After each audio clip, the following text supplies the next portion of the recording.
Hello, cousins. Welcome to SASS Mass, our spirituality and support symposium. Think morning witchy chats around a warm campfire. The recording has started, and by participating in SASS, you agree to accept and read the terms of engagement, which I'll post in the chat. We ask that you mute during the recording for clarity during the meeting and for the afterplay. We'll now get started with a few announcements. And so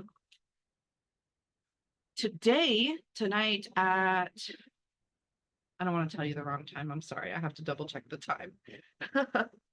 Tonight at 6 p.m. Pacific, 9 p.m. Eastern, we have the Foundation's dedication ceremony, which is super fun. Maria will be leading us in that or facilitating that.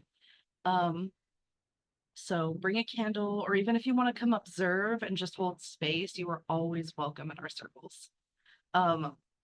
And the other announcement we have is that things are going to be real fun and chaotic over the next couple of weeks.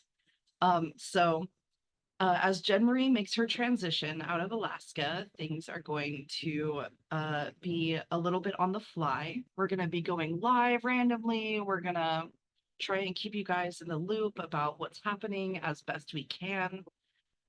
But we're just gonna play it by ear for a little bit, and things will calm back down come October. And I think that's all I have, unless anybody else has any more announcements. Then I will pass it off to Karen. Thank you, Ocean. Let me put my hand down so I don't forget. But so I don't forget, totally open for weigh-ins because I'm coming with a problem and I don't know how to move forward with it. So kind of speaking to the our topic for the month, one of my recurring issues is unsolicited advice. And I've been working on it for decades. And I've been working on it. So what I do in the last probably 5 years, when I started to understand that it could be not helpful, but people come to me all the time, like strangers out of the mist will come to me, like seeking help, but not asking, but like telling me all their problems. So and almost all of it seems to be about food. So what I've learned to do, and as calm and as compassionate as I can, is that when someone says something like, well, I'm having a really hard time getting out of bed. I haven't eaten for 2 days, but I just don't want to eat, which, we've either all experienced or all heard before. My response would be something in the lines of, totally hear you, and I know it's hard. Maybe a thought is that with the understanding that food is fuel, maybe take a bite of your favorite food and see what happens. Or, I just offer options. I don't tell them what to do. If they seem receptive, I might add a little like why it matters. Like anyway. So that's what I've learned to do. So in April, we moved to this little bitty small town in the middle of central Washington. And it's 10,000 people. It's a little town. And I've always lived in big towns. I've always lived in large metropolitan areas. I don't know if it matters or not. And I'm a liberal, and this is a Republican town. And which I do think matters. So nobody really met us when we moved in. No big deal. I'm an introvert. My daughter's an introvert. The one's in college is the extrovert. So we're down to 2 in the house. Maybe 2 months in, happened to meet a neighbor. She has a daughter the same age as my youngest. And we did kind of a trauma share, just that like 3 or 4 minutes of, came from a trauma background. Yep. Like not bonding, not dumping, just, yes, we recognize who we are. Seemed to like her. But she kind of within the first minute, she introduced herself as a jerk, which should have been my first red flag. But Her daughter, my daughter, hit it off like unbelievably. And within a few days, literally, her daughter was now living in my house. She was spending every night. I was feeding her. I was increasing my grocery budget literally to make sure that she had enough food because she was hungry all the time. And she started calling me mom in like 2 weeks. And she was never at her house. And so the mom called me pretty quickly, like within 3 or 4 weeks, and said, I'm really having a hard time that she's calling you mom. So totally get that. I can address that. And she goes, and I don't really care if she could just be at home when I get home, that would be great because I miss her. But she also needs to clean the house. She's got chores that she has to do, which I admit are a lot. And she has to walk to let the dogs out during the day because it's now summer. That's great. That's totally fine. I'm happy to help with all that. So I talked to her daughter and I was like, look, you can't say the word mom. You can't say MOM. You can say Karen. And I know that when you say Karen, that means mom. And I know that, and you need to know that when you say mom, when you say Karen, that means mom. And that's okay. It's all right to do this. It's all right to honor her in this way. And yes, I'll help you remember to go take care of the dogs, and my daughter will help you with the chores. But over time, it's only September, so like it's all been very condensed. It was clear that she's abused. When her mom did get angry and she had to like spend the night there or spend a couple days there, we're literally giving her food over the fence because while she's not next door, it's just how they cram as many houses together. So their house isn't next door to mine, but we do share a fence. So we're literally giving her food over the fence to make sure that she eats. And because when she's at her house eating her food, she throws it up. Her mom hits her periodically. She does a lion's share of the work around the house while the parents don't. It's just, well, her mom's just usually working the whole time, but the fiance is there. The fiance is starting to act predatory around the daughter. I mean, just not a good place, right? And so I'm just trying to be the parent that I wanted, right, to her, not in a I'm going to keep you from your mom, but in a if your mom can't give this to you, I'm going to give this to you, right? And so it's empowerment. You're a good person. The way she treats you is the way she feels about herself. You try not take it personally. I know she's your mom, but you've got to really start to build that wall so that she doesn't constantly hurt you, and that kind of stuff, right? So this goes on through most of the summer, and just doing the best we can. The daughter's starting to talk to me about emancipation. We're doing research on it. It's really a huge deal, but she really wants to get away from her mom. She's almost 6. She'll be 16 next month. And there's a self-harm going on, and the daughter's actually walked into the ER in her past because she self-harmed so badly, and she knew that her mom wouldn't take her to the ER. So she took herself to the ER. And then the mom was like, oh, I'm so loving and kind. And of course I'll take care of my child. And I'm so sorry this happened, right? So there's a pattern of her showing up perfectly, right? Because, as every, because, and I know her mom, like, I was her mom, right? Like, when my children were young, I was that way. I didn't hit them, but like, I hurt them, right? So I saw it, I recognized it, and I wanted to help the child as much as I wanted to help her mom, because I wanted them, because I know her mom loves her daughter, but just doesn't know how, right? So I'm like trying to figure out how to manage this in a way that everybody could possibly heal 10 years down the road. Right? So everything's fine. We're in summer, we're managing it, but her mom is getting more and more upset, and I can tell.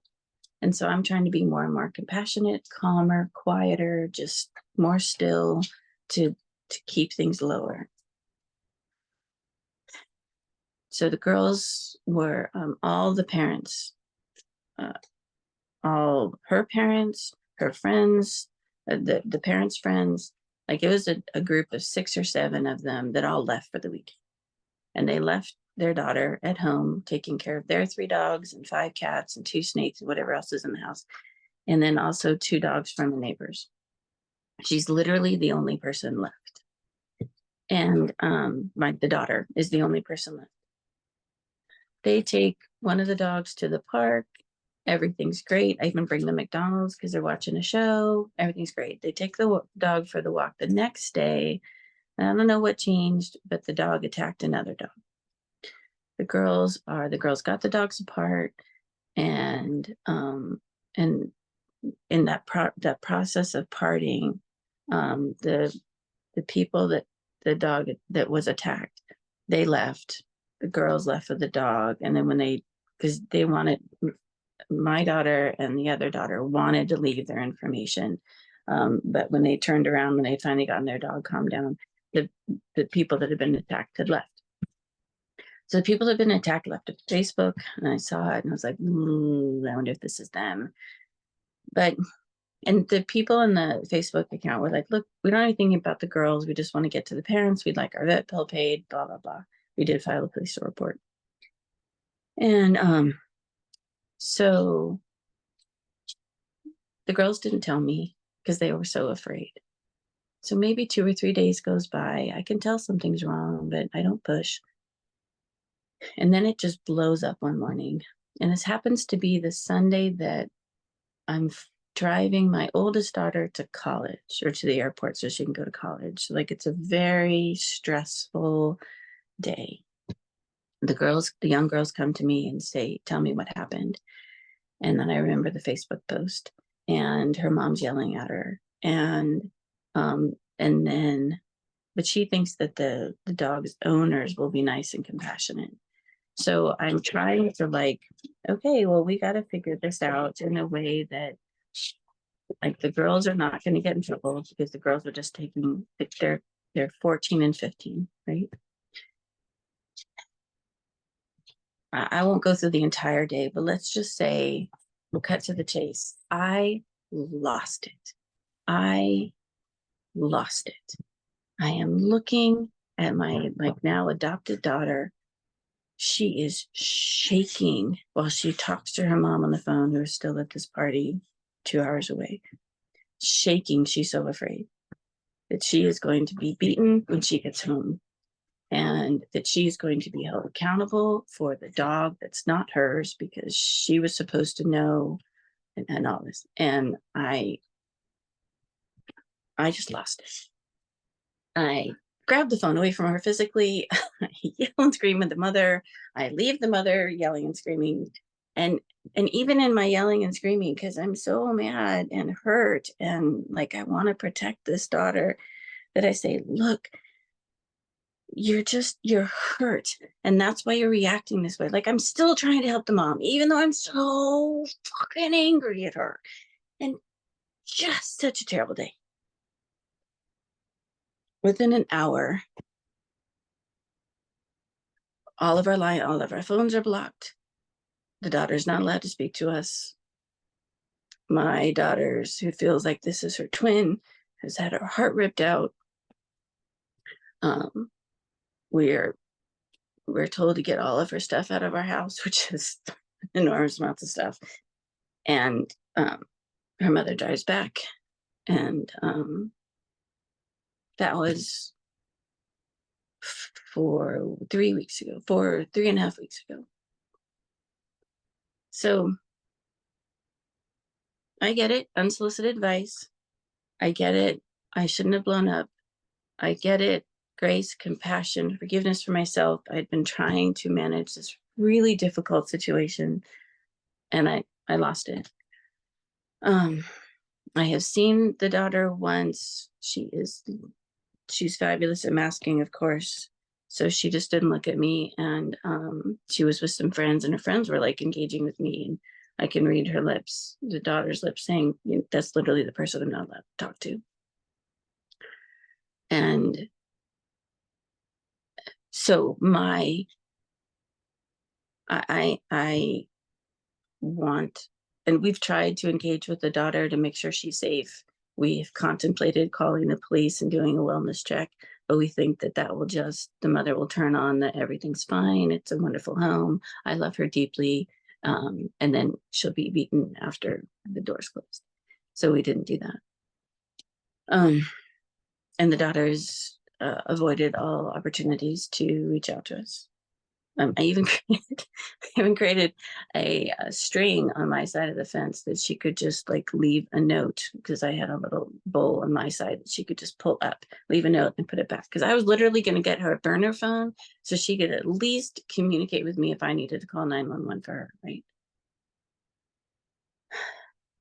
So my fault for blowing up. Grace, forgiveness. My fault for unsolicited advice. Grace, forgiveness. She's not a good person. She's hurting a child I care deeply about. It has deeply impacted my family. I just wanted to protect her, which is valid, but didn't do it right. Totally get that. But what do I do now?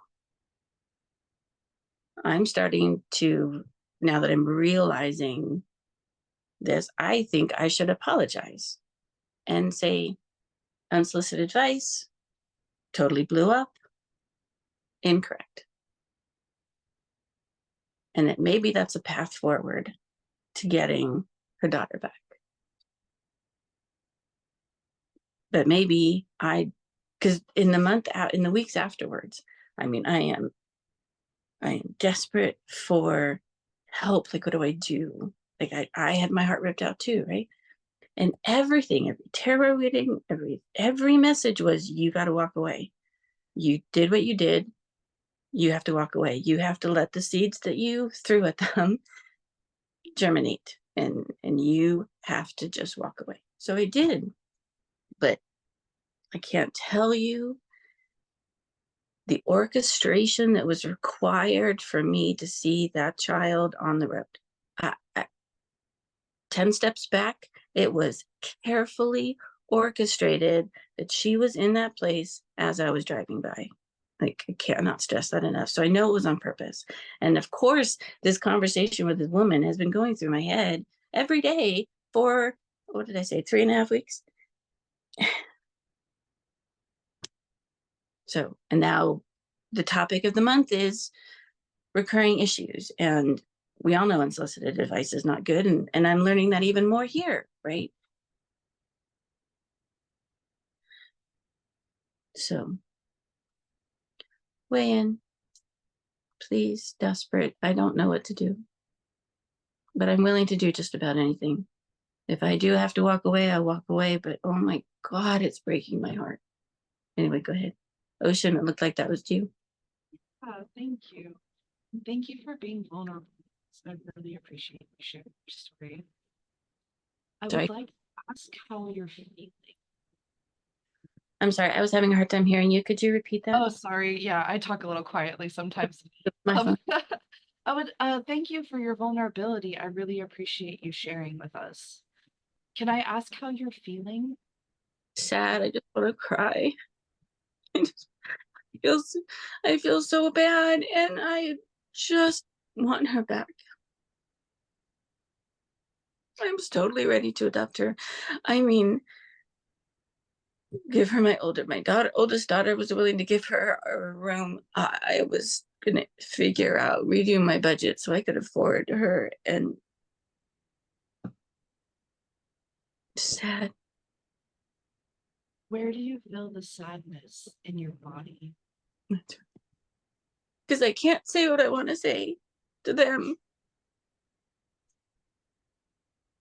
I've literally been blocked. My voice has been blocked. So it's here. It's all just being choked.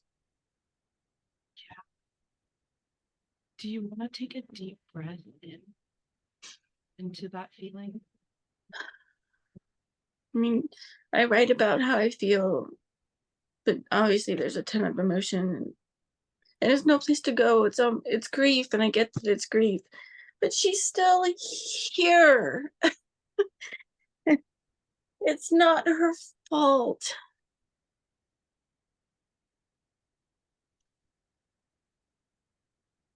but I know she was blamed for everything.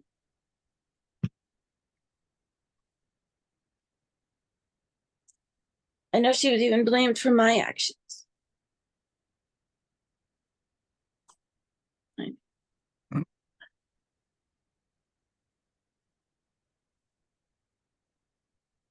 So what do I do? You are a very kind and compassionate person.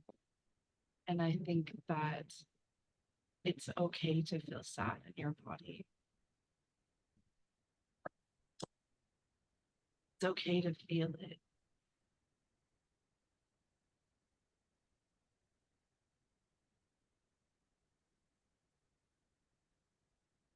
Like, I just want to fix it.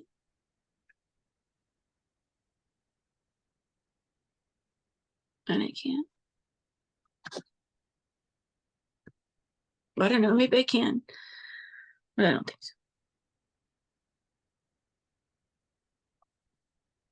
I hear that you want to, I hear that you're feeling responsible for the safety and well-being of this child.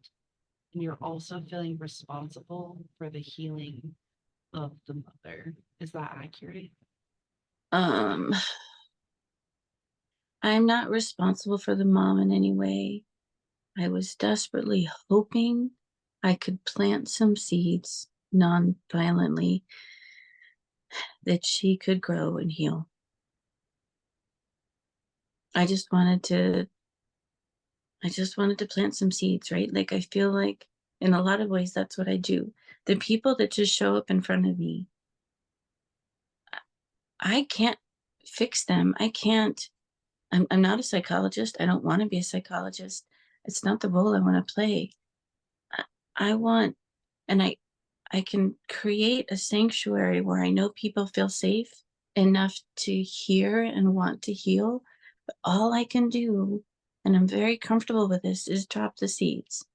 And then I let them figure out their own life, right? That's all I wanted to do with her mom. And I really desperately want to protect the child. I'm not responsible for protecting the child, but I want to help the child. I want to give her the life I didn't have. Exactly. I was gonna say the same thing, Taryn. Oh my gosh. You, how do you know you didn't plant seeds already? Well, that's kind of was the like walk away now. And I get that. And I was okay with that. But like the topic of the month. Jen Marie said something today that I'm like, like when people are mean around you, you have to walk away. You can't, or not. It's not. It wasn't walk away. It was boundaries, right? She was talking about that Bengal thing and boundaries, and I was like, you're right. You're right. I tried to set a boundary with this woman, and but all it did was I lost her too. I lost the daughter too, and now there's this boundary that's keeping me from her. What do boundaries mean to you? Well, in this situation, a really big brick wall, a mean one. But I'm learning slowly the boundaries to my heart um means protecting me, but I'm not very good at it. I I really like something that Silver says a lot, and that's that like being responsible is being able to respond. And I would apply that to boundaries personally. Um, that like our boundaries are for us. And so we're responsible for our own boundaries, which means that like um our boundaries are our ability to respond in a way that uh feels good for our system and regulates our own system and prioritizes like our own needs. And by modeling that, you are doing something by being compassionate, and the ways in which you've interacted that you feel proud of, like how you said that you were being compassionate at first, and you were being patient and kind. It's amazing that you can do that for people. That's a real skill. Um, and I don't know if you've ever heard of compassion fatigue. I mean, I haven't heard the word, but I totally get what you're saying. And Oh, it like weighs on us. I was holding it all in. Like I wasn't, I was being so compassionate and trying so hard. I created a powder keg, and then sitting there watching her be so scared. You know, I didn't have my glasses on. I just lost it. I just lost it. And I was angry for days. You're allowed to feel angry. It's not a bad thing to be angry. It's a valid response to the situation that you're observing, right? It's new for me. It's very new. At 56, being angry is very new. And that there was so much other stuff that came in, of course, that I was angry for days. I had to like, okay, this isn't who I want to act like. Right, because your anger is a part of you, and as soon as you opened up that box, it was like, oh, and this and this and this and this. And I totally get that. It was like, oh, good, we're connecting now. You're ready to connect with me. It's safe to have a relationship with your anger. Do you have you done the emotional, like the shutter exercise? Um, I in did fear.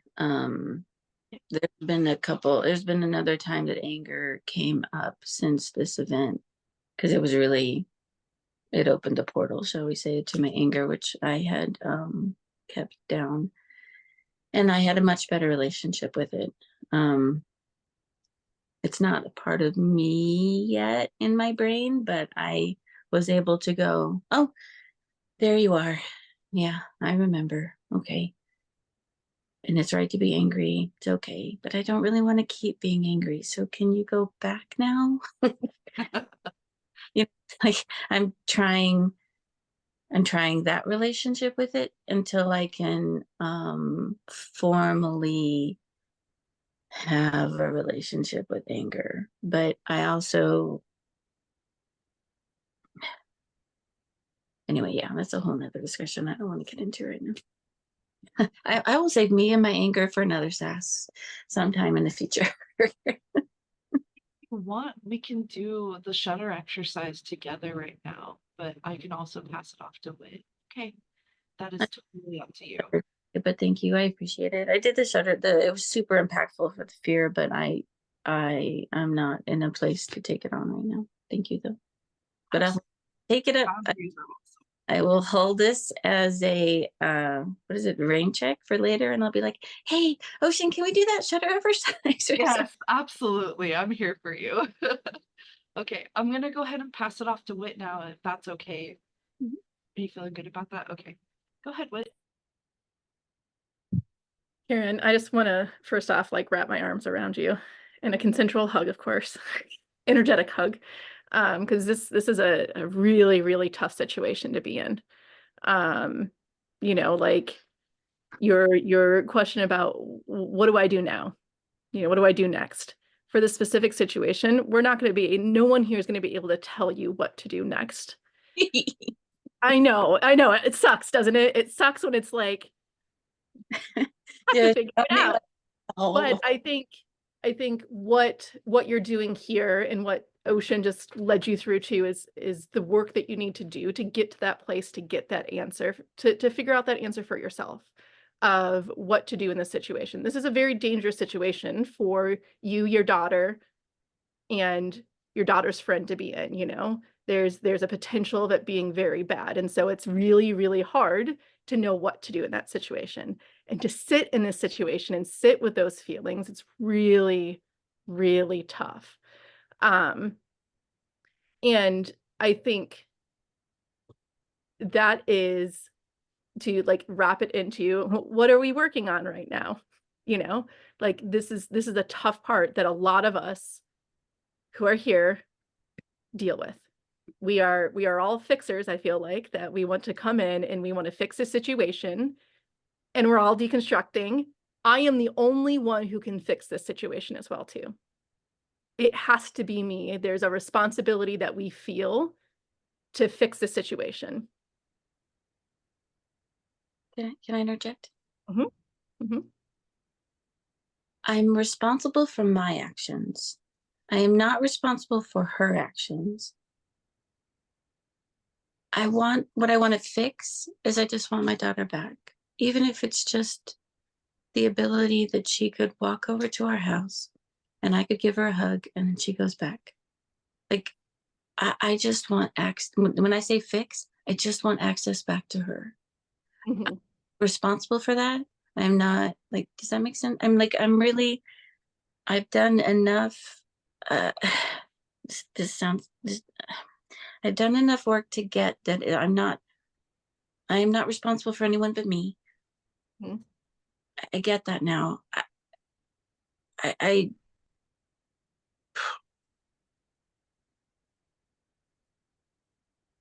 Yeah, and like, I need to do my own work to understand what to do. yeah, and like what Ocean and the other people have said in the chat too is like, and what you just said, you're responsible for your behaviors, right? And for yourself. And so she knows that you're there. She knows that you're there. And True. even if you don't have any other interaction with her, you gave her that time that she's had with you and your daughter. And I bet you that's a very special time for her, something that she holds on close to, you know? And if nothing else, you were that person to her for even that short amount of time, you know? And that's huge in these situations. True. And I think one of the hardest things to think about, even like accept, is that everyone has their own uh, course, their own lessons to learn, their own insert word here. And like, when it is especially a child who there's abuse, there is self-harm going on, they're in a situation that you're like, if you could just, you know, if I could have just a little bit of time with you, like, I just need to know that you're okay. You know, I just need to know, like, I just need to be able to like still be a part of this, of like understanding that part of this is their journey as well too. And being able to just be a safe haven, even if it's not a safe haven, like maybe it was just a safe haven for a little bit of time, you know, for a few months, um, is huge, you know, and like you are working on those feelings that are coming up. You are working through that anger. You are working on all the things, right? Those however many layers there is that this has like opened up to you, you know, this catalyst has opened up to you. Even if it's not as hard as it is to think about, even if it's not to like the end of this isn't that you're going to be, you know, you're going to be able to adopt her, she's going to be able to move in, and you can provide the life to her that you want her to have, you know. You are using this catalyst to get yourself into a position where the next person who comes through, you could help in keeping yourself where you can stay safe, healthy, and in just not physical, but mental, emotional, spiritual, like Ocean said, the compassion, the caregiver burnout, the compassion fatigue, all of that stuff of like, these things are real. I mean, I talk about it every day at my job. I feel it almost every day at my job right now, you know, like, when you're in a situation where it feels helpless, it's really tough to like work through those, but like, I'm not all light and love and like, look at this, it still sucks, okay? This sucks. And it's really frustrating. It's a real shitty situation to be in. But being able to like to be a witch about it is, how can I use this for my growth? How can I dig into this deeper so that what lesson am I learning from this so that I could be applying it to future and growth and so on and so forth. And so like to sum up what I'm saying is like, you're doing what you're supposed to be doing. The next steps are the things that are put in front of you. I'm going to work on my emotions. I'm going to work on feeling them. I'm going to work on releasing my anger, because that is one of the hardest things when you've buried it for decades, of being able to safely bring it out, feel it in the moment, and then release it. It's not an easy thing. I think, you know, the reason why it hangs around so much, I'm saying this from personal experience, or in my opinion, what I've experienced, is because I have a hard time dealing with it. Anger is one of the ones that I've had to really like learn how to feel it and release it, and I'm still not great about it. That's, give me any other emotion and I'm a lot better at it. So like, you know, like figuring out how to do that, and like, you know, I think you responded to the best way that you could at the time, with all the information that you had, with all of your tools that you had at the time. You could only respond the best way that you could, right? Yeah. I mean, As you grow, it'll change, but exactly, don't feel guilt about it. It is what happened. I say don't feel guilt, shame, whatever. It's still going to happen. I get it. Like, I feel bad. Like yeah. That my thing to learn is that I didn't, well, I might have dropped some seeds, which is valid, and I heard that doing it violently is not helping. And that's what my next step is myself. Why did this happen for me? It's now on me. and you're gonna have a sucky road ahead of you while you work through that. It does, you know, like there's no way around it, is that it's hard working through it, right?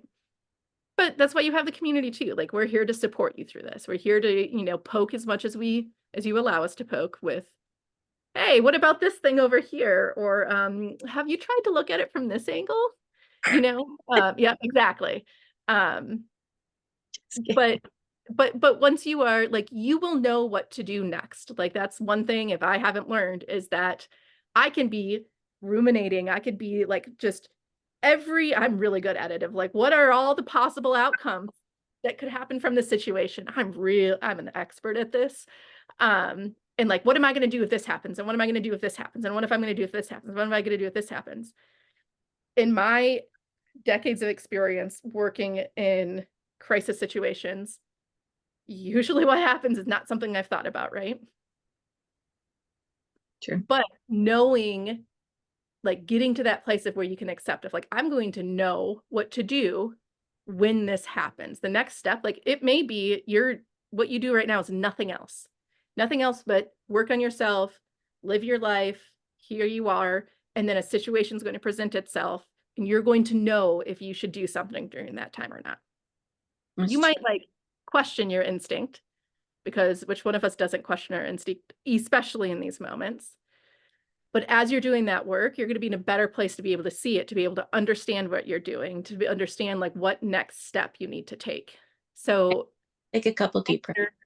Yeah, the answer may be nothing right now, except for work on yourself, work on that, you know, relationship with your anger, work on that relationship with your intuition, so that you can know what to, you know, you can be comfortable and confident in the next step when it is presented to you. Yeah. But man, Karen. Yeah. Didn't want to, what I didn't want to hear is that this is about me now. Well, you brought it here, and you know we're going to say something along those lines. So somewhere in there, you knew that was going to be the answer, but you just also knew that you needed to hear it from somebody else. And it was literally like, I have 5 minutes. I have 4 minutes. Can I raise my hand yet? It's been 2 minutes. Can I raise my hand? All right, I'm going to pass it off to Stephanie. Thank you. Thank you. Thank you, Stephanie. Vance. Stephanie with a PH. I don't know how to unraise my hand. So I was just gonna say a couple of things. One, maybe bringing in your logical mind and like putting it on paper. It sounds like there's 2 different situations going on. One is the anger and the fear of her safety and the horror that's happening to her. So that is like one track.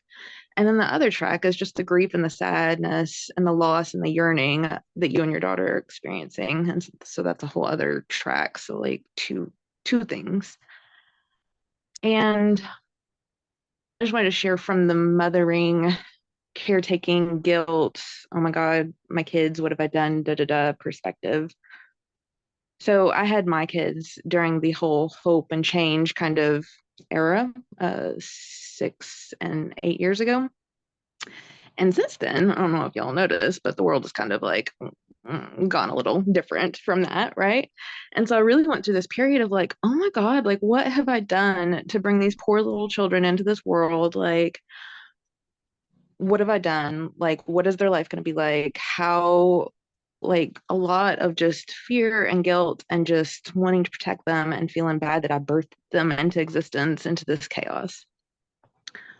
But then I really thought about like how much I truly, and this may not be your perspective, but I personally get pretty deep into the woo and truly believe in reincarnation and truly believe that we make a soul contract and that we come into this life to learn our lessons. And so then I dawned on me like, oh, well, if they were going to be born anyways, I want them to be born to me. You know, like if they're going to choose this life and the experiences that they're apparently going to see in the next 100 years, you know, it's their business, and they wanted and needed as a little baby soul up in a cloud somewhere to have these experiences, you know. And so I'm just here to support that. And it wasn't me that brought them into this. They used my body to come into this. And so letting go of that, it is my job to take those experiences away, even as difficult as they may be. You know, it's not on me.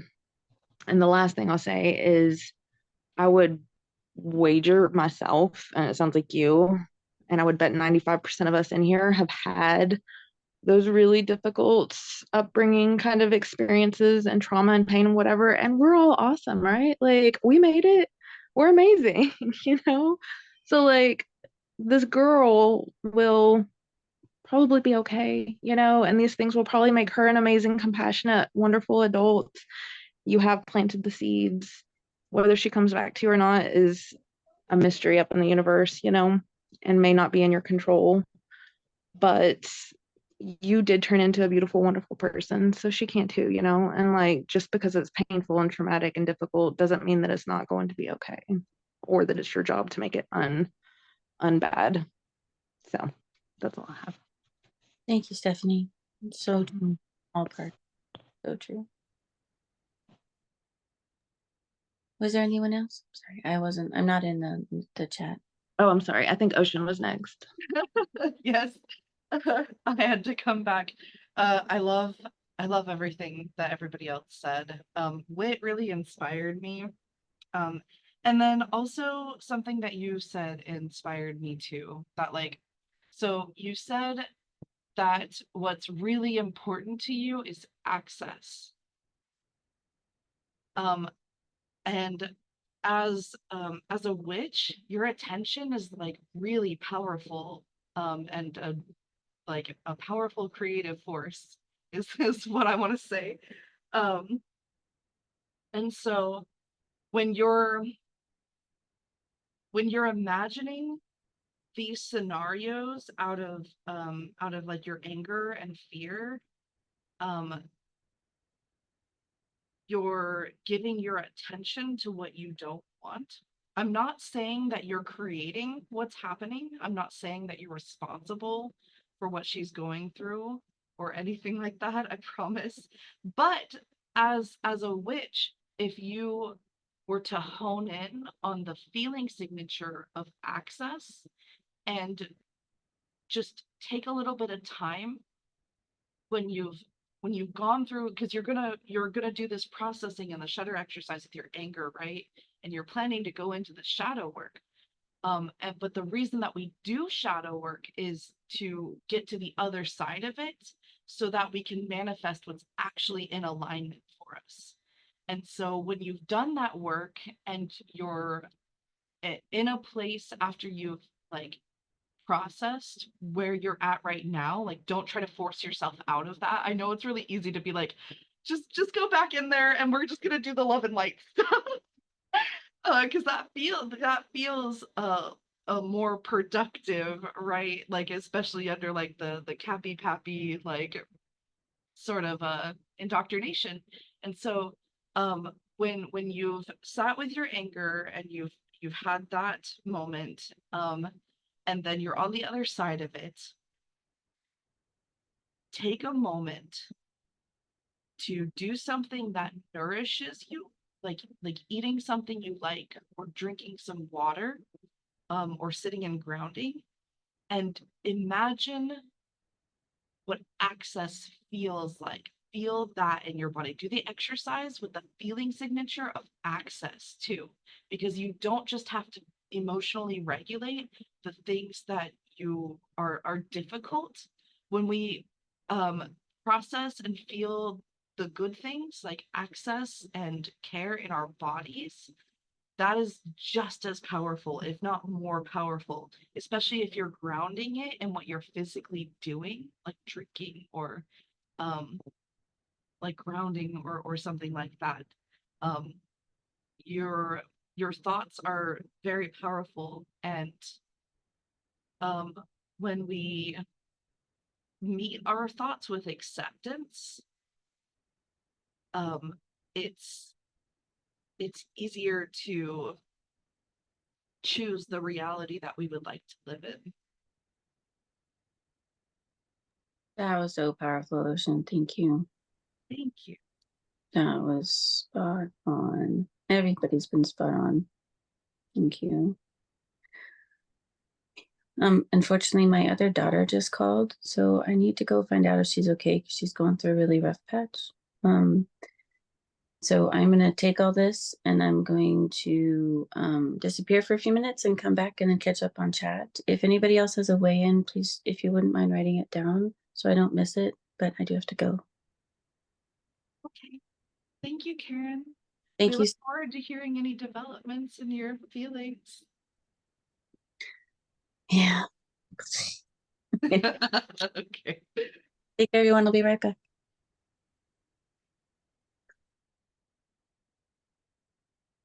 What a great conversation. I love that people can come here and bring their vulnerability and know that we're going to hold space. And I also really love that nobody tells anybody what they're supposed to do. Because it's really hard to like not be able to like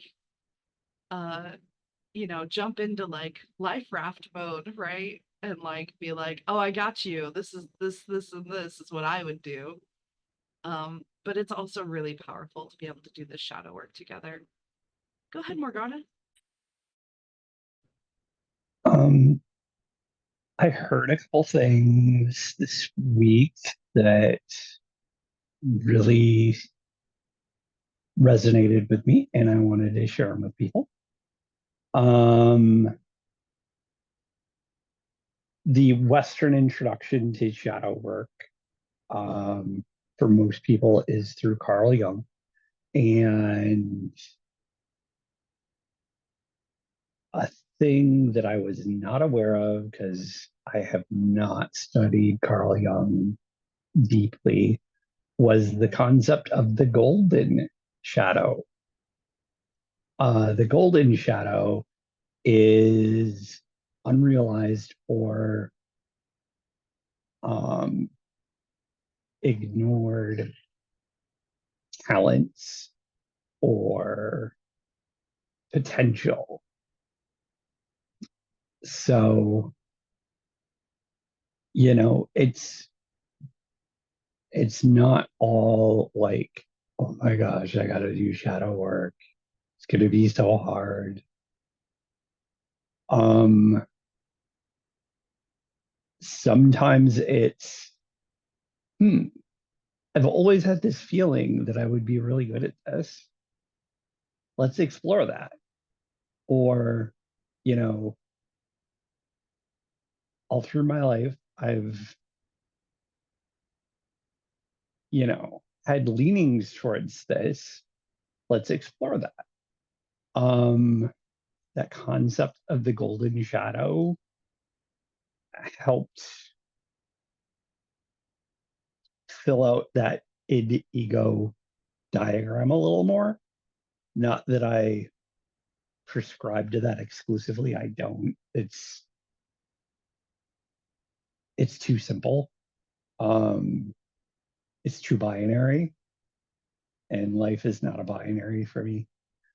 But it helped fill out the picture some, and it was really, really encouraging that, you know, and shadow work for me is not a have to necessarily. It's I get to, because, you know, once I get to digging and uncovering things, it's like uncovering. I look at it the same when I like watch people doing something I want to do, and that's like hand mining crystals out in the desert. You dig and you dig and you dig and you dig and you dig, and you've been out there for days, and then all of a sudden you're like, you know, jumping up and down with excitement because you found a vein of crystals, and you have this gorgeous one of a kind object in your hands that the earth is blessed with. And all your hard work has turned into something that's worth it. And you show it to your friends and you're like, look at this. Look at this. This is amazing. And then you polish it and you care for it. And then you find a new home for it in the next person who's going to care for that. And that, by the way, is how I look at crystals. So, you know, shadow work,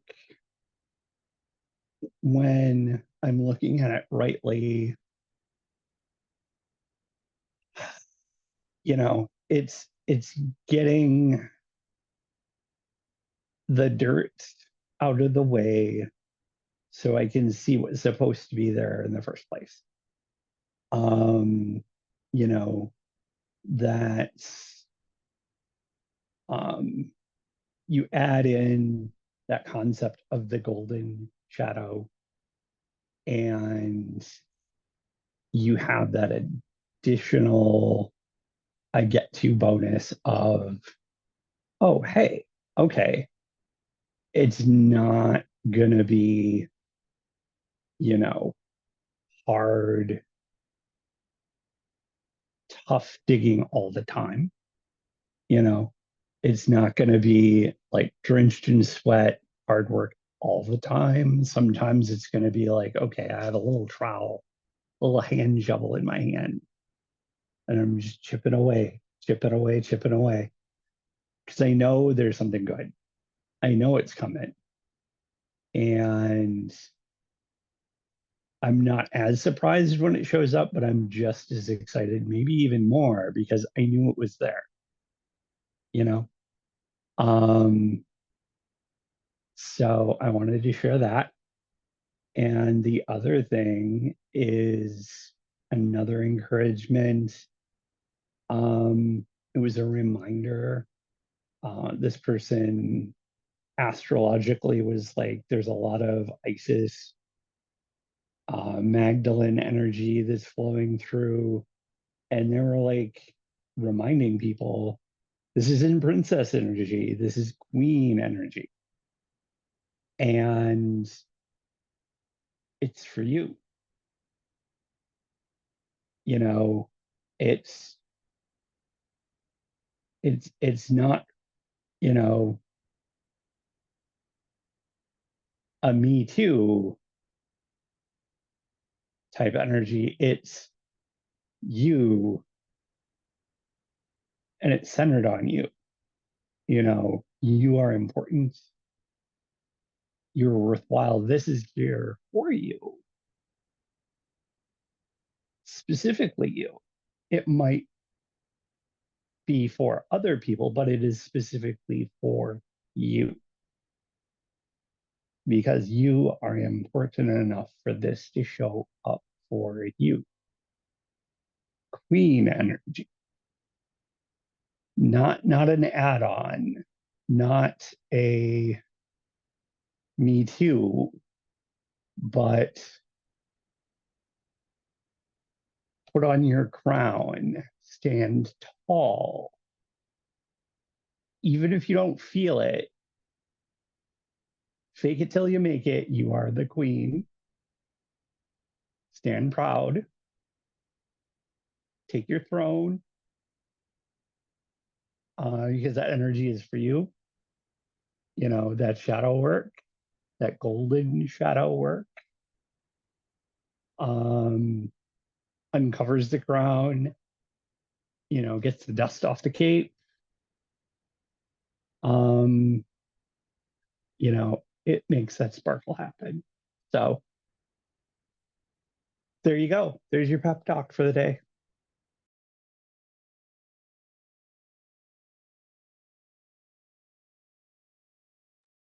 I love that so much, Morgana. Thank you for sharing. When you talked about the mining, and then Renee also said crystal mining field trip would be the best, which, like, yes, I am so there for the crystal mining field trip. It actually reminded me of when I was a child. My parents took me mining for opals one time out in the desert. And at first I was like not stoked about it. I was like, we're what?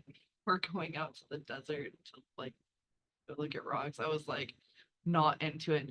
But when we got to the place where you like mine the opals at, there was a ghost town nearby, and I was just stoked to see that. And go like wandering around and looking around and stuff. And I also had a lot of fun chipping away at the rocks looking for I was so hell bent on finding a fire opal. I was like, I'm gonna find the rarest kind of opal of all.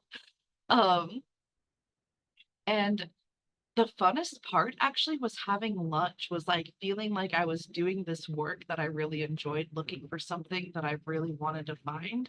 And then like getting to take a break and having like I think I had like a little Lunchable and like a Capri Sun and like, you know, just like kid food or whatnot. And it was just this really satisfying feeling, like getting to nourish myself on the journey. And then continuing to look for rocks. And also like, you know, the ghost town was like this unexpected like adventure and stuff. And if I decided I didn't want to go out to the desert, I wouldn't have been like uh I mean, I was a child, so I don't know if I could have actually made that decision. But if you know, if I'd asked, oh, can I stay at my friend's house or something like that, I wouldn't have like encountered that. And I can super relate to that to shadow work because I've always described so as I've done more shadow work, my inner world has grown vastly. But before I started doing shadow work, the main place that I would go in my head or in my astral realm um, was a haunted house. And it was always filled with all the people who I couldn't stop thinking about, all the conversations I couldn't stop having. There were rooms, you know, boarded up with parts of me that I couldn't handle at the time and stuff.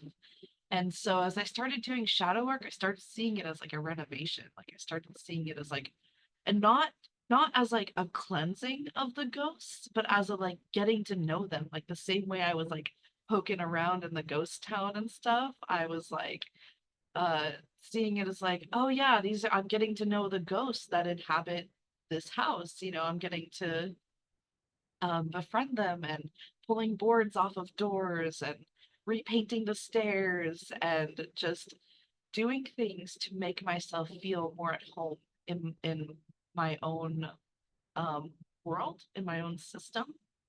Um, and I feel like um, the difficulty of shadow work is like it's the same kind of difficulty that like for me the feeling signature is the same thing of like having to like renovate and remodel and like do something.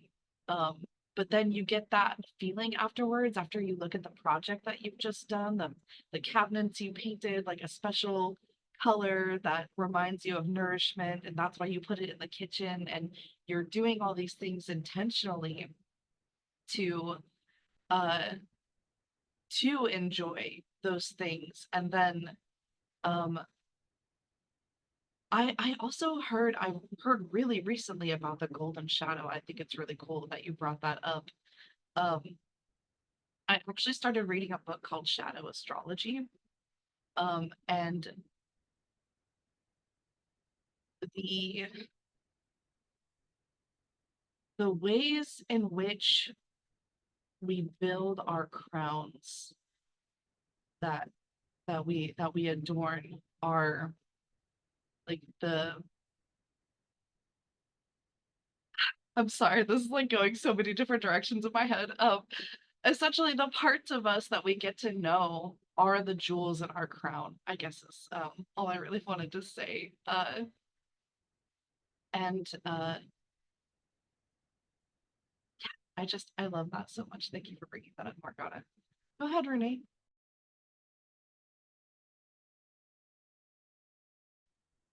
Hi. Um, just like Ocean talked about mining for opals when I was a kid, every year in Alaska, you go pan for gold, you know, and nobody ever gets anything, but it's also like these glacier fed rivers, and it's the coldest water you can imagine. So it's like even as a kid, it's like instant arthritis in your arms to pan for gold. But um uh what was way more exciting for me than finding gold was garnets. Like there's all these little garnets, but I just found out too, like this year, that the place that we went to mine for gold is actually full of serpentine and like other cool crystals that nobody ever talks about. You know what I mean? Because everybody is so busy looking for gold that they're overlooking all this super awesome stuff that's there too.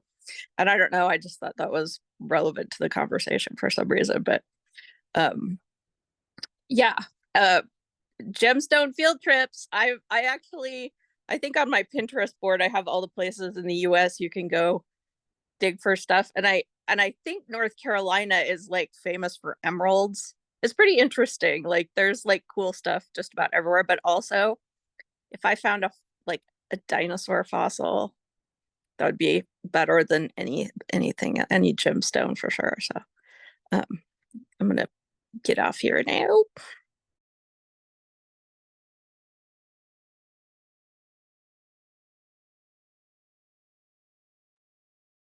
Thank you, Renee. I also love fossils.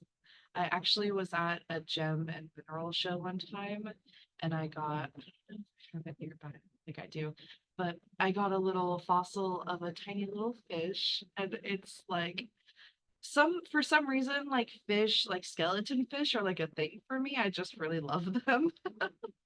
Um, but I love fossils, and shark teeth. There was actually um a place in my hometown, Bakersfield, that was called Shark Tooth Mountain or Shark Tooth Hill. I can't remember. It wasn't really a mountain, but I think we might have called it that. But because the whole valley used to be under sea, and so there's like literally a place where like all these like bones like collected and stuff, and you can literally go digging for like shark teeth there and stuff. Um,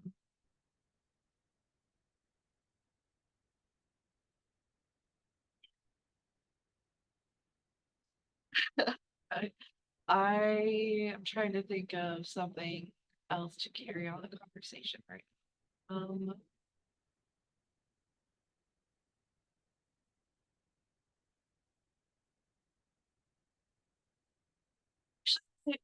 I wrote something down earlier. It didn't end up being super relevant, but I really wanted to share that just real quick.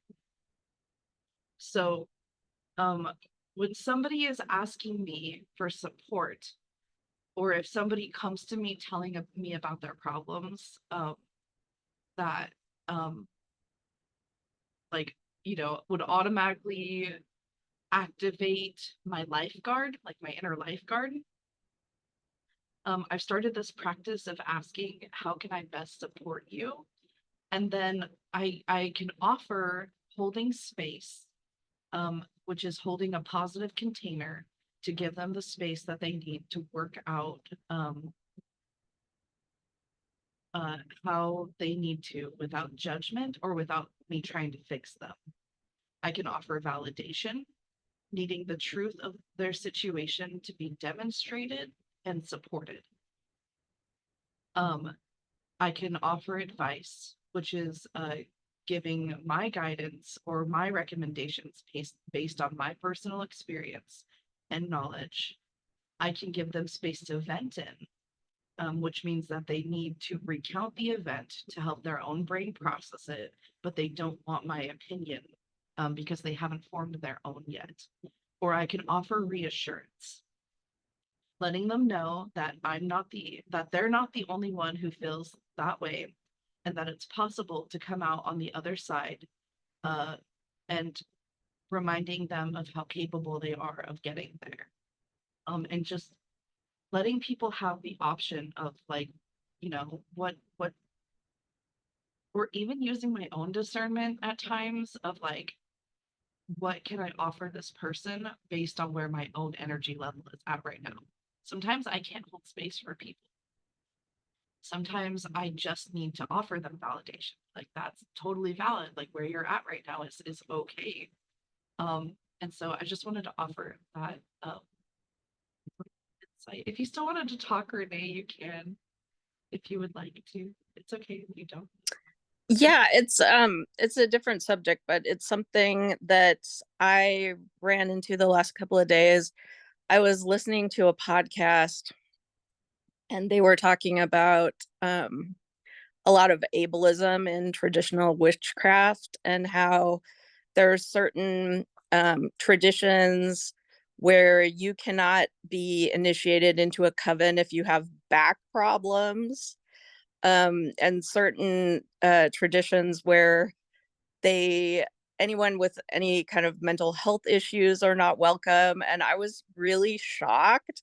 And so then of course I had to, go to Dr. Google and look up some stuff, and I ran across a Reddit page that was all about all the ableism that people have run into in traditional witchcraft. And so someone was like, is there any place that isn't like that? And shout out, somebody mentioned Bright and Dark, and there were like 4 people, and this was a year ago, that were like, oh, I'm gonna go check that out.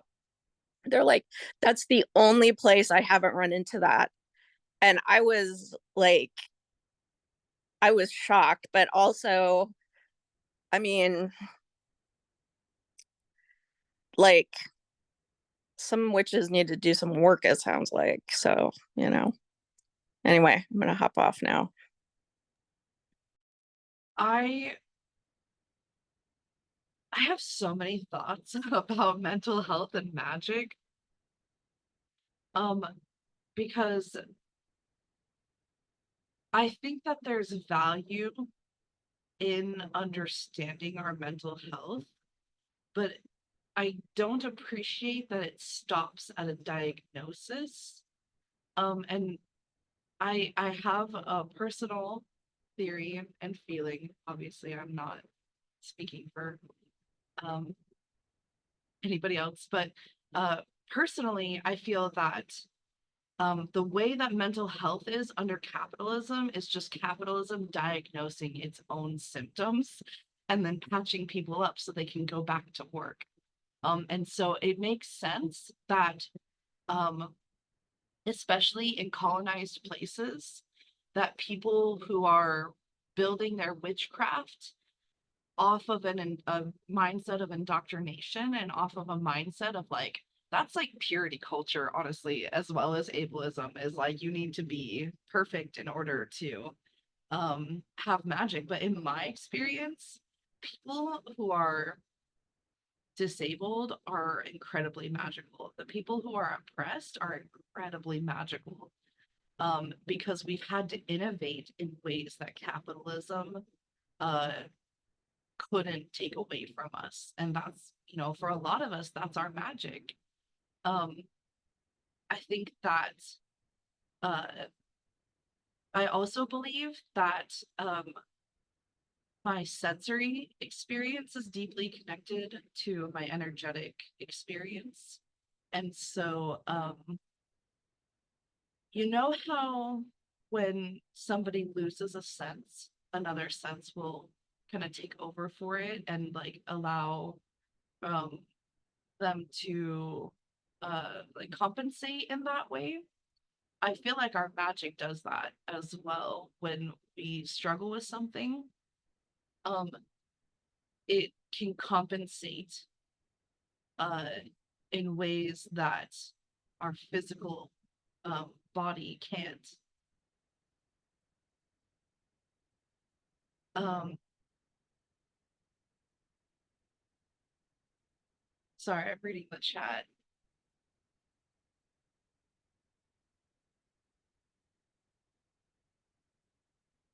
Um, so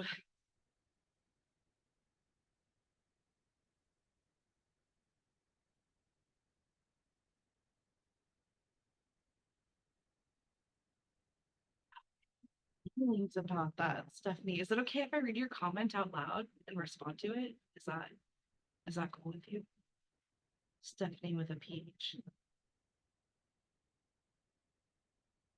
Yes, okay. Sorry, I was looking for your picture. There's a lot of people. Um, and it's easier to read the big names, so I was like looking through those first. So Stephanie said that the shamans of today would all be locked up in an inpatient ward in our culture.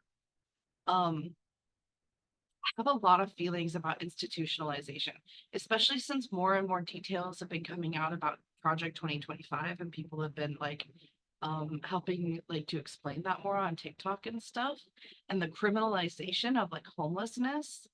Um and the shamans of today are like homeless, like they are like the people who are like taking like the the brunt of like what's going on. And uh the ways in which capitalism tries to control people by locking them away is not going to work anymore.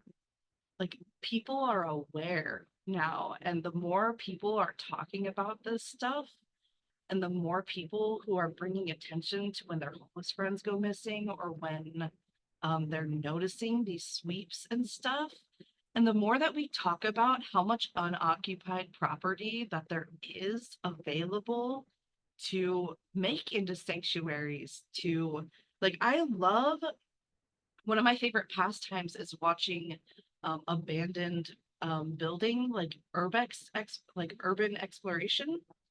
Um, and honestly, I imagine how that building can be repurposed into a sanctuary a lot of the time. My favorite is malls, because there's so many resources in one place. And there's also like all these little stores that can either be broken up into rooms, or they can even just be like a whole store can be like for like a whole, you know, a big family or whatnot.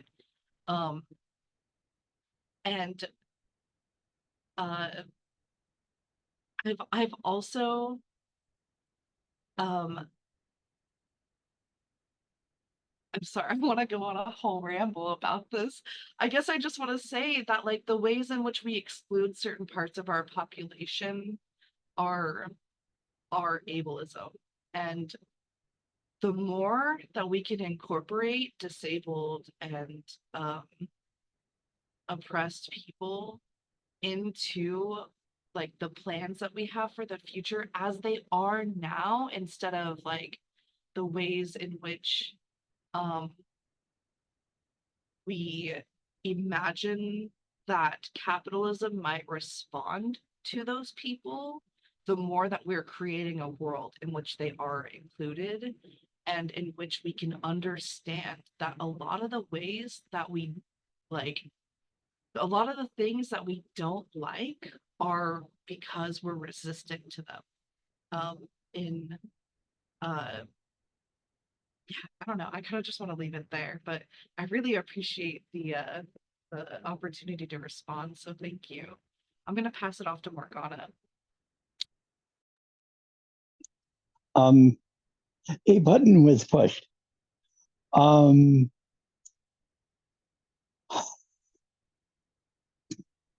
Historically, with the indigenous people of the Americas, um, part of the genocide against them was to institutionalize, put in mental institutions, their holy people. Because up until 1975, it was illegal for them to practice their spiritual practices. So if someone was caught practicing their ceremonies outside of, doing it for tourists, they could be incarcerated. If they couldn't criminally charge them, then they'd be like, well, you're insane. You're going against, our American values. Um, so they would institutionalize them. In Alaska, that persisted much, much longer, up until the 90s. In Central and South America, it was the culture was centered much, much more around the Catholic Church. So they used the power of the Catholic Church to ostracize and remove those same shamans, with government approval. So yeah, it's a consistent thing that's happened to shamans, and these patterns were replicated off successes that came from Europe, that originated from the church powers originally saying that, you're in league with the devil.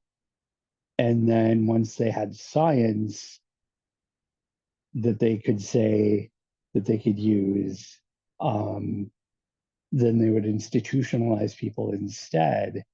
And my examples that I know are my people, the indigenous people of Scandinavia, the Sami. They are still oppressed to a certain extent. They're in a very similar situation to indigenous people in Canada and the United States.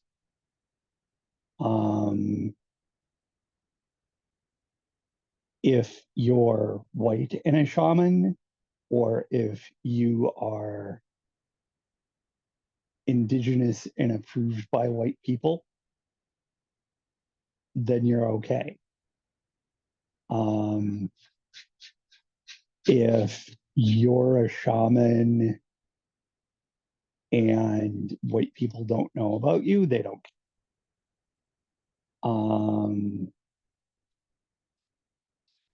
That's just the plain fact. Sorry to be a downer, but this is something that I'm very, very passionate about. They are my people.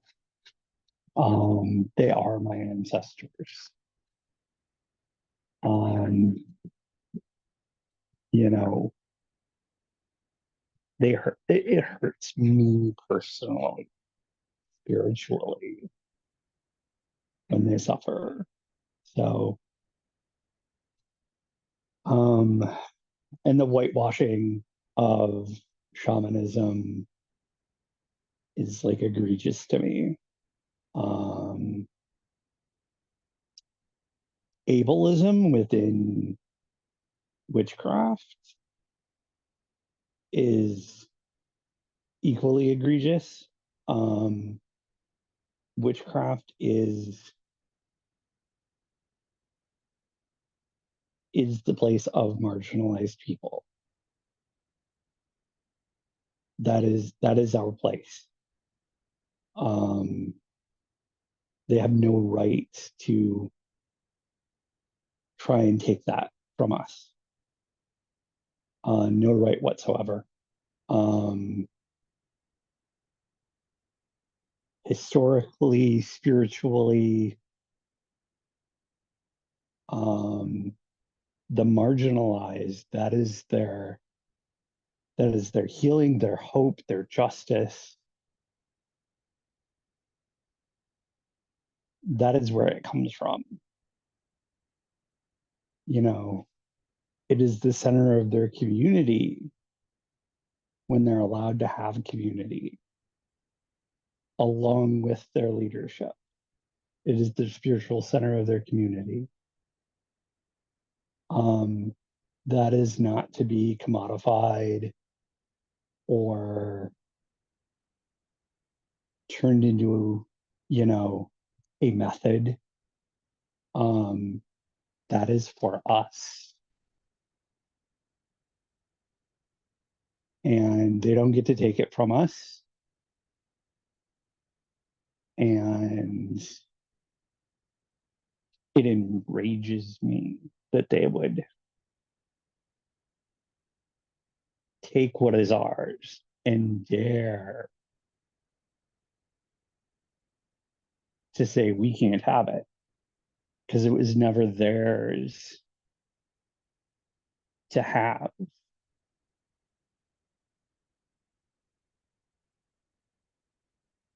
Ever.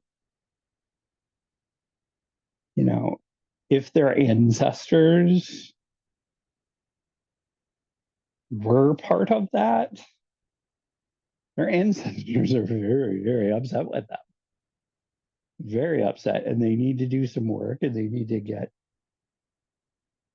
you know, in contact with their ancestors and do some reconciliation and do some heart work and get right.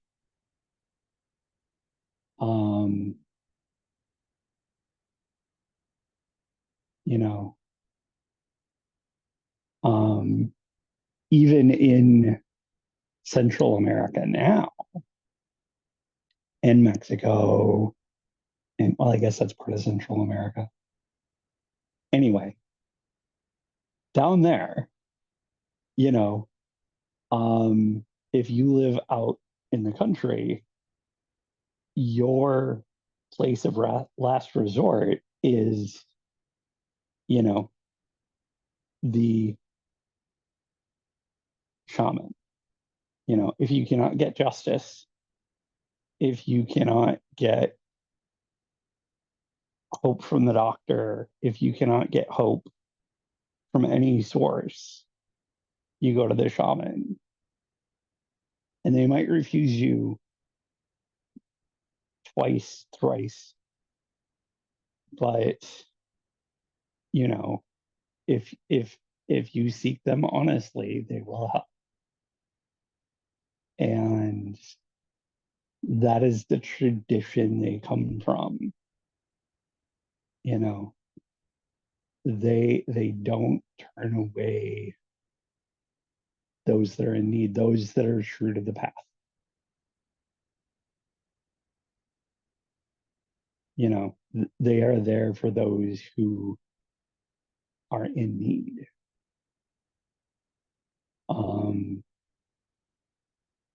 And that absolutely includes the marginalized community because they are the marginalized community. They live on the edge of town because they have to live on the edge of town, not because, you know, they don't like living in a nice house, you know, on Main Street. So, okay.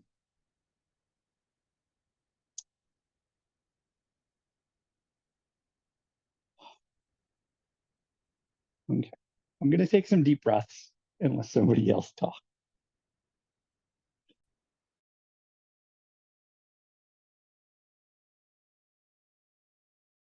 Go for it, Renee.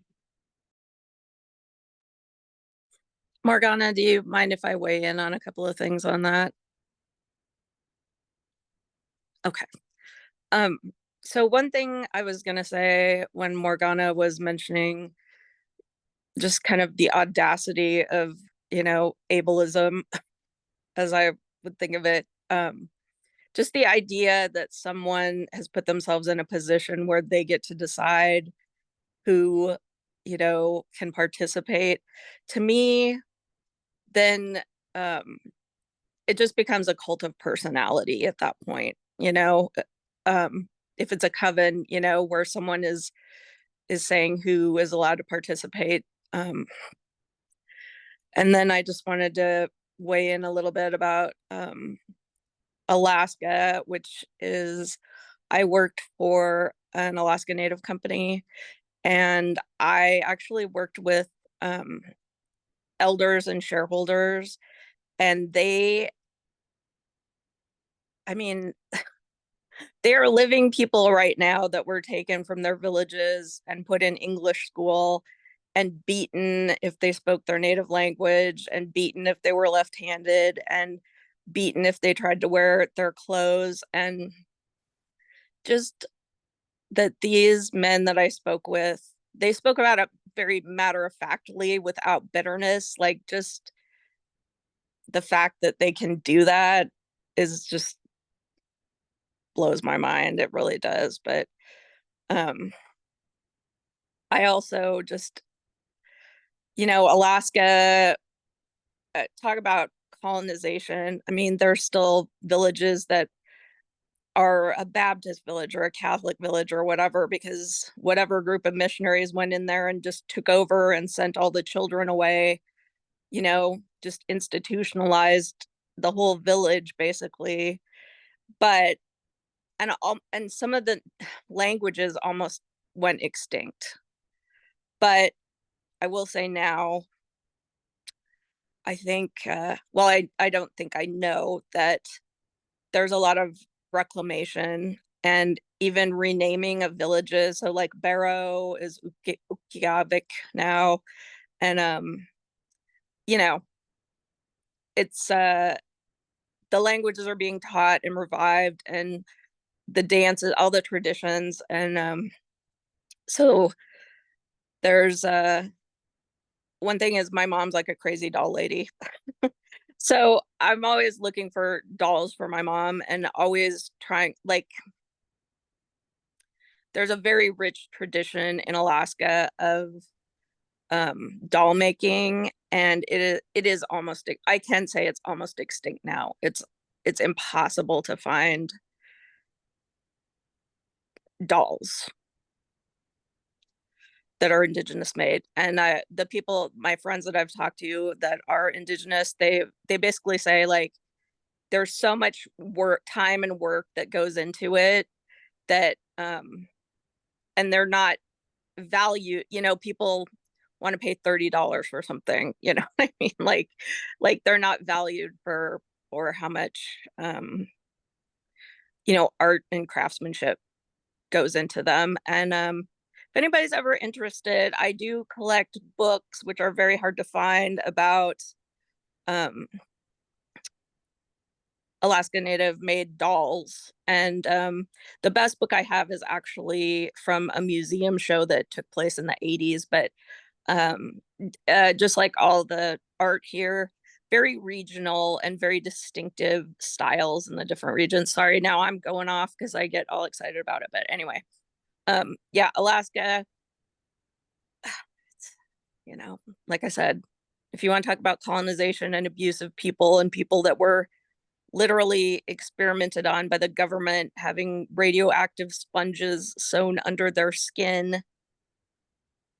And I mean, there's some evil, evil things that have happened up here.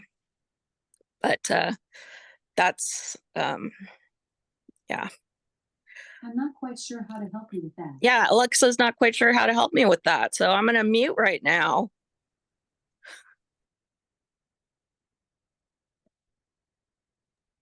That was hilarious. Oh my God. Um,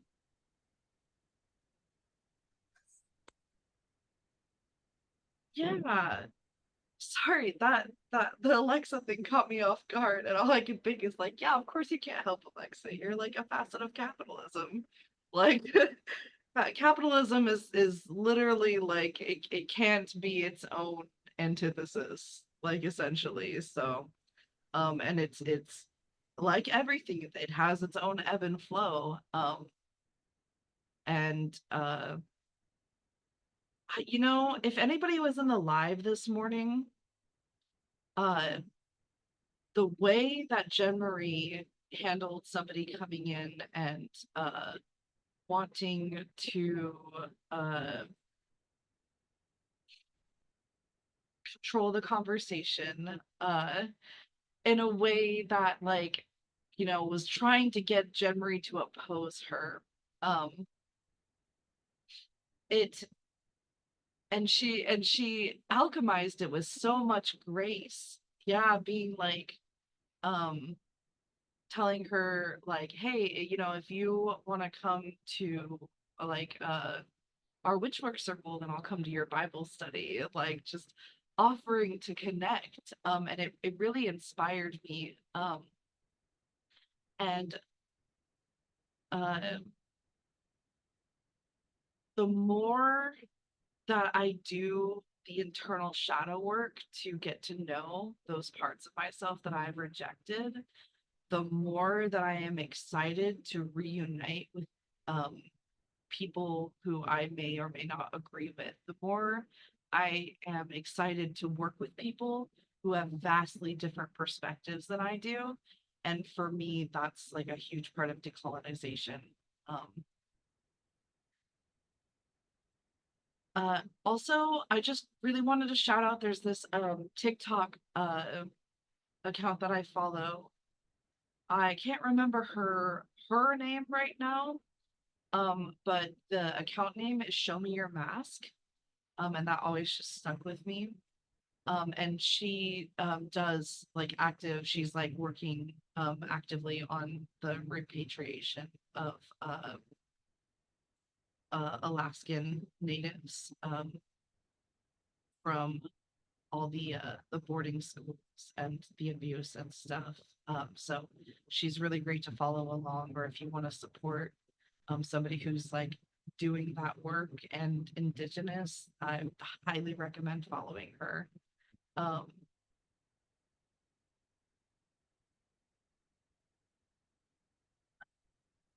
uh, so we have about 20 minutes left. Excuse me.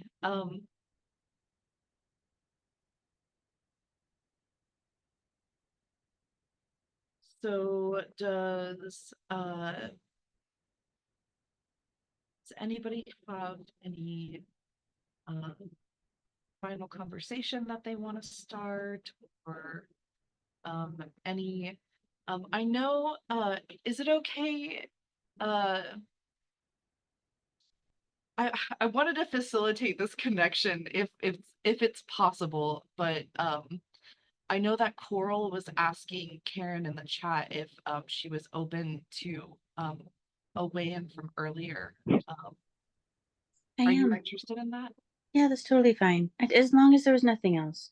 I mean, I have value. It's okay to take up time and space, but it was a very long discussion. So if somebody else had anything, I don't want to interfere. But happy if there's nothing else, happy to continue. I have ADHD, so I have so much fun bouncing back and forth between subjects. It's just super fun for me. Coral, did you still want to weigh in?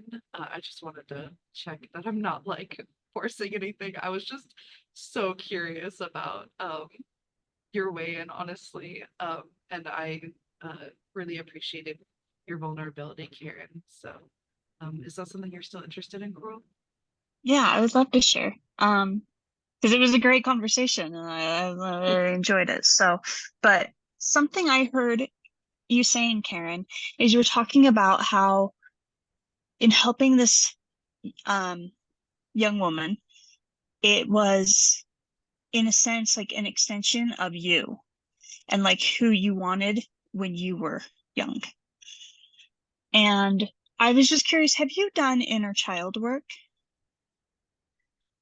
Have I done inner child work? Probably not by that phrase, but I have done a lot of work with, what people call the inner me or the little me, right? I've done a lot of work with her, and a couple, gosh, maybe now it's 5 years ago. I sounds so weird, but I guess not. Doesn't sound weird in this context, in this community. But I pulled her forward. I don't have. So we're all one. I don't have a little me. I don't have a I'm that inner child. I pulled forward so that we're all one and we all feel things as one.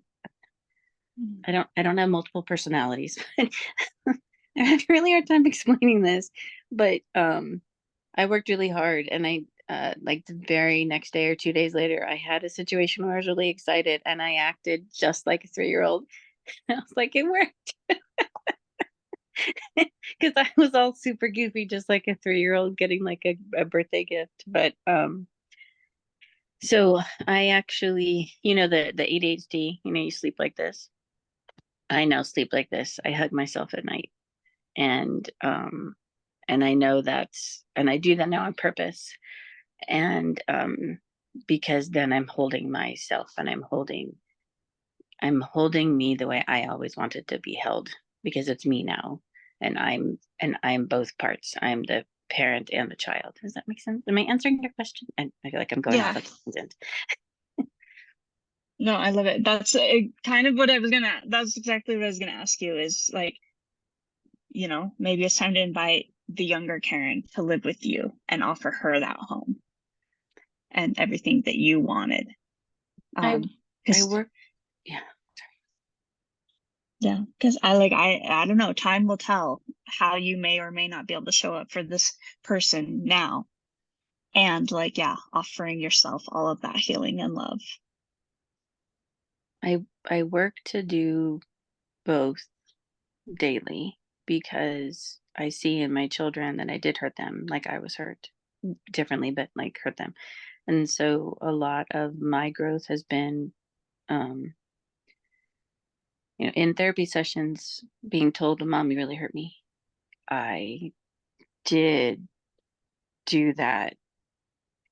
And I have work to do on my side, and like doing that with them.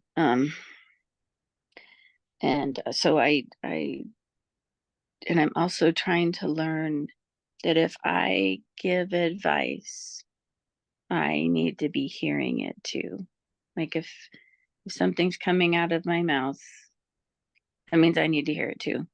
And I've been really trying to be much more intentional about that. Like this morning, my conversation with why do so many people come to me with food issues. I was like, do I have a food issue? I was even thinking about that this morning. I was like, that does happen a lot. Why? Like, I eat regularly. I like, so I'm thinking maybe there's something there. Like maybe I didn't eat. I don't have I have amnesia about my childhood, and but I was wondering maybe if there's a thing there where the psychologist thought that I had periodic times where I felt my life was threatened because of because of the neglect, and I'm wondering if it was around food. But I I didn't have food, or I didn't feel like I could eat, or like whatever was going on. And it makes me wonder if that's the string. But anyway, sorry, yet another tangent, my fourth or so. But yeah, I'm trying. I'm trying. Yeah. I'm realizing as the conversation's going, I really tried to save someone. And was I trying to be the white savior, especially with this conversation we were just having? I don't think so. I just really wanted to save someone from the heartache I had. I don't think that's the white savior thing. I think that's just trying to be nice, but something I also need to look at. That's all I had to share. Thank you, Coral. It was awesome.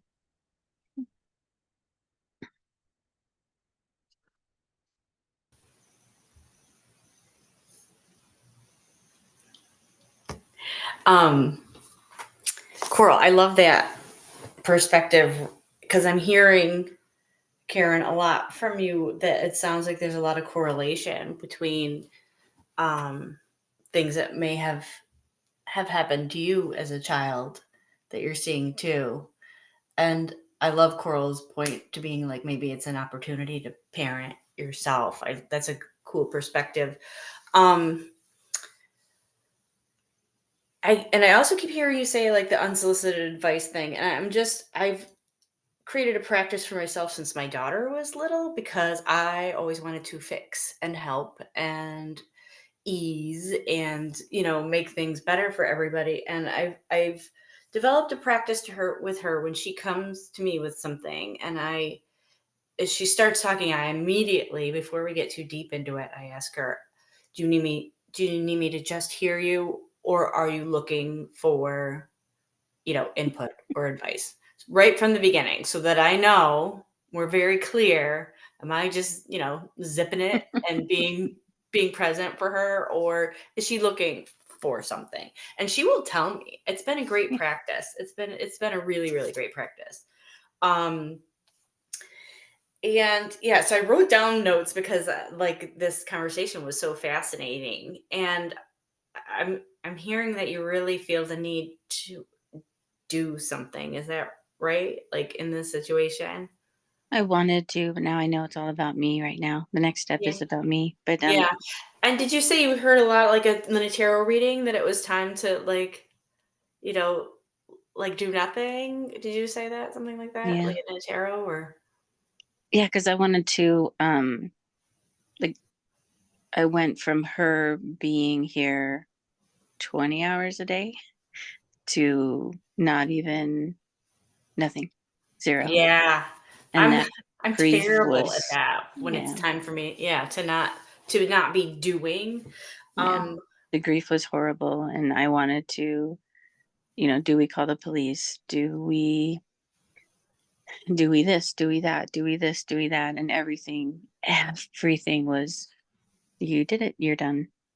You need to just stop right now.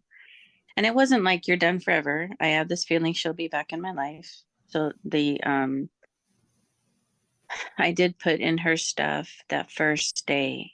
I said, this is because I knew that there'd be a lot of manipulation too, right? Like that person was really bad and mean. And so what I did was I said, I wrote a note and I said, this is a physical representation of my love for you.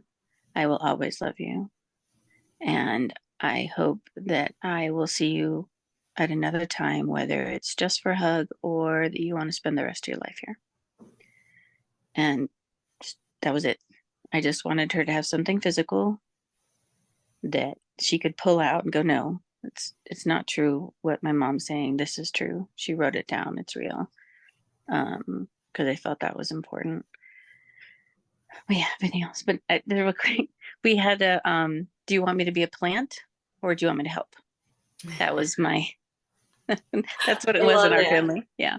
So, and what I found is that I needed to be the plant and I just needed to hear and listen and validate. And then they would get to the point of like, okay, now you can be a part of the conversation. What would you, what do you want? What do you, or not what do you want? What do you think would be a good step forward? And then since I had a chance to be quiet, and didn't just jump in, I had a chance to go, you got some options. You could do this, you could do this, you could do this.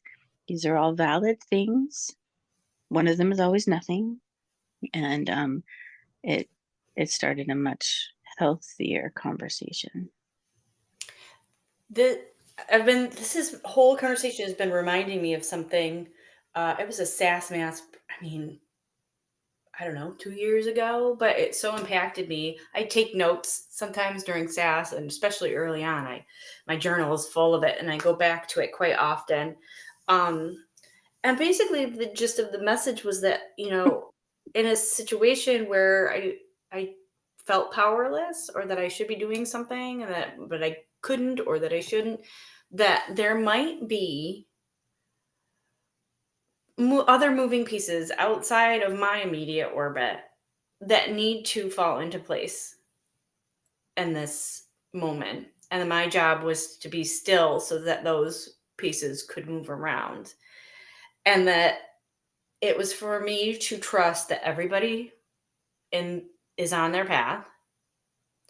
And that I think it was Jen Marie said to me, leave room for the universe to participate, which has become my go-to mantra for absolutely everything now. That's a great one. That is a great one. Leave room for the universe to take To part. participate. Yeah.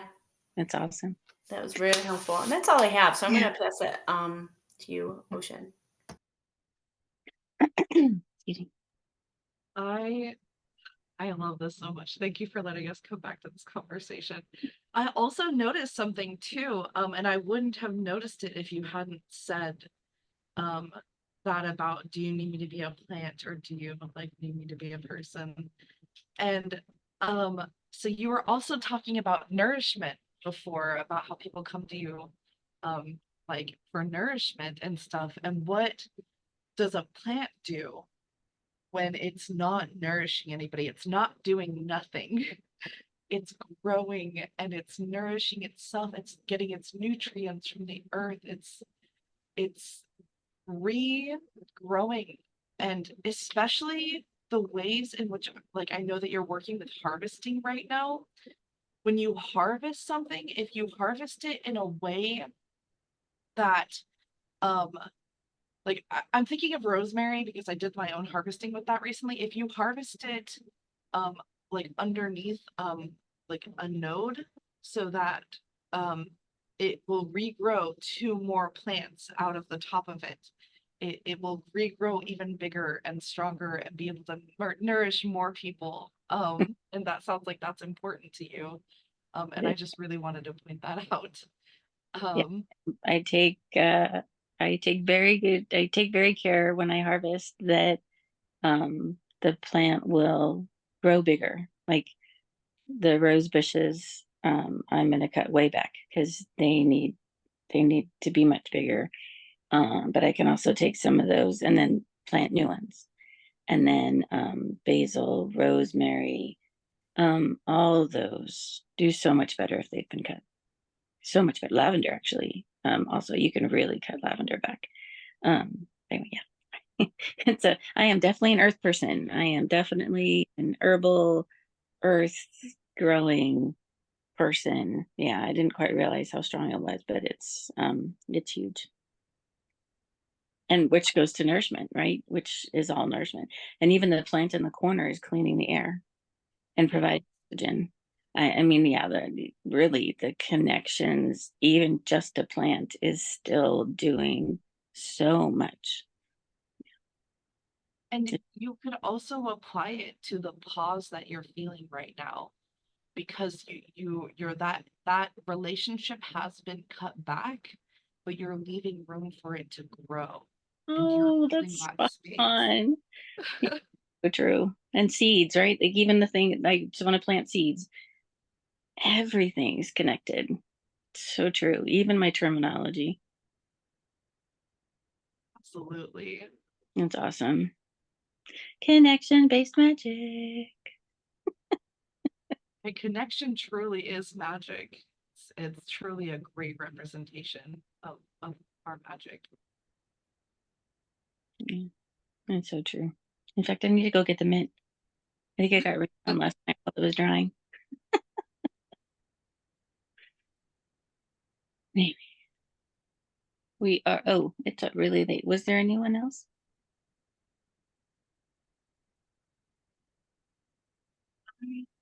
So true, Stephanie, with pH. It is not on my back to solve. Yeah. Oh, what I have now is me, right? I get that. I get that.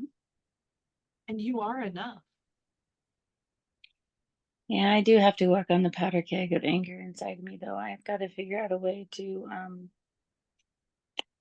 if there was a me inside I need to address, it's the anger, and still love that part of me and let it out a little bit respectfully. Oh man, I have been definitely developing a relationship with my anger over the past year. Maybe I'll bring that. Maybe I'll write a note to bring that back up at SAS. Maybe even make like a TikTok on it or something. Anger. But you brought it up earlier too. Asking yourself, how is this for me? It can help you develop that relationship too. But I know that we've given you so much advice. I don't want to keep piling it on. But you're doing a really great No. job, Karen, and I really appreciate your vulnerability. You know, it all sinks in, right? Those are all seeds in my head.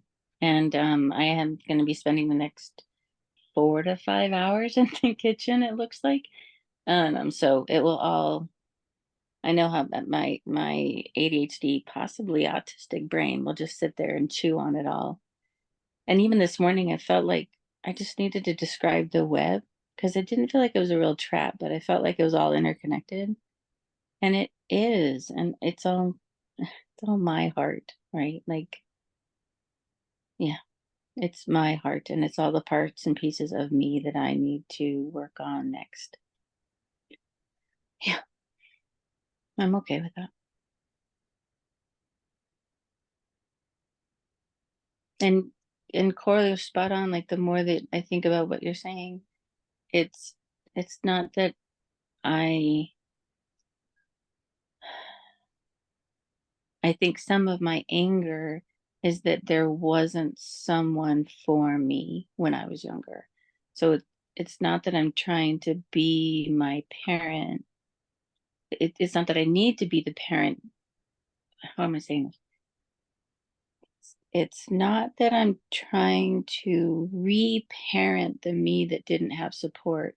I'm angry that there was no one there for me.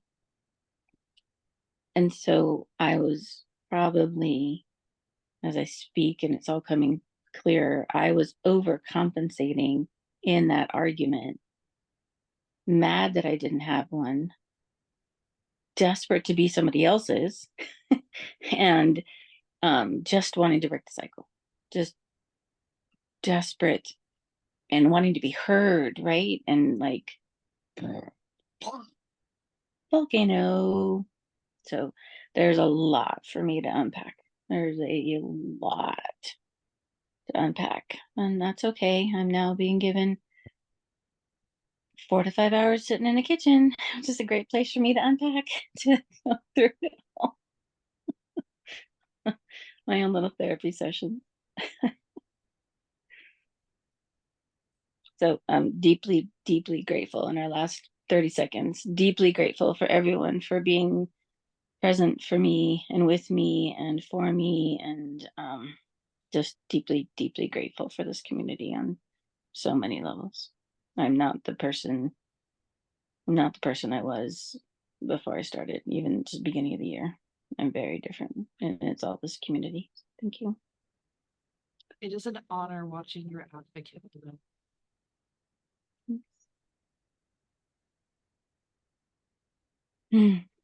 Maybe I'll take a shower first. Avoid it at all costs.